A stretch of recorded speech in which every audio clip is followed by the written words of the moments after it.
Hi hello ನಮಸ್ಕಾರ ಸ್ನೇಹಿತರೆ, ರನ್ನ ಟಿವಿಗೆ ನಿಮ್ಮೆಲ್ಲರಿಗೆ ಸ್ವಾಗತ. ಜೀ ವಾಹಿನಿಯಲ್ಲಿ 2 ಹೊಸ ಧಾರಾವಾಹಿಗಳು ಬರಲಿವೆ. ಅದೇ ಜಗದ್ಧಾತ್ರಿ ಎಂಬ ಹೊಸ ಧಾರಾವಾಹಿ ಮತ್ತು ಅದೇ ರೀತಿಯಾಗಿ ಕೃಷ್ಣ ರುಕು ಎಂಬ ಹೊಸ ಧಾರಾವಾಹಿ. ಕೃಷ್ಣ ರುಕು ಧಾರಾವಾಹಿಯ ನಾಯಕ ಮತ್ತು ನಾಯಕಿ ಯಾರು ಎಂಬುದನ್ನು ಹಿಂದಿನ ವಿಡಿಯೋದಲ್ಲಿ ತೆಗೆದುಕೊಂಡು ಬರೋಣ. ಮೊದಲ ಬಾರಿಗೆ ನಮ್ಮ ವಿಡಿಯೋ ನೋಡ್ತಿದ್ದರೆ ಉಚಿತವಾಗಿ ಸಬ್ಸ್ಕ್ರೈಬ್ ಮಾಡಿಕೊಳ್ಳಿ, ಪಕ್ಕದಲ್ಲಿರೋ ಬೆಲ್ ಐಕಾನ್ ಮೇಲೆ ಪ್ರೆಸ್ ಮಾಡಿ. ನೀವು ಸಹಿತ ಕನ್ನಡದ ಧಾರಾವಾಹಿಗಳನ್ನು ಇಷ್ಟಪಡೋದಾದರೆ ಈ ವಿಡಿಯೋಕ್ಕೆ ತಪ್ಪದೆ ಒಂದು ಲೈಕ್ ಮಾಡಿ.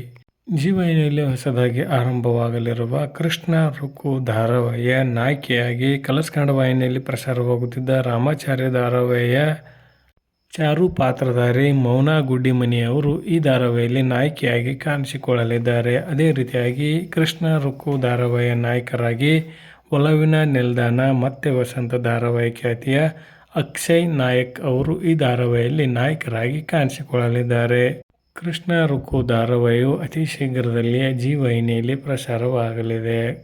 ಜೀ ವಾಹಿನಿಯ ಜನಪ್ರಿಯ ಧಾರಾವಾಹಿಯಾಗಿದ್ದ ಪುಟ್ಟಕ್ಕನ ಮಕ್ಕಳು ಧಾರಾವಾಹಿಯು ತನ್ನ ಕತೆಗೆ ವಿದಾಯವನ್ನು ಹೇಳುತ್ತಿದ್ದು, ಆ ಧಾರಾವಾಹಿಯ ಬದಲಿಗೆ ಕೃಷ್ಣ ರುಕು ಎಂಬ ಹೊಸ ಧಾರಾವಾಹಿ ಬರಲಿದೆ ಎಂದೇ ಹೇಳಬಹುದು.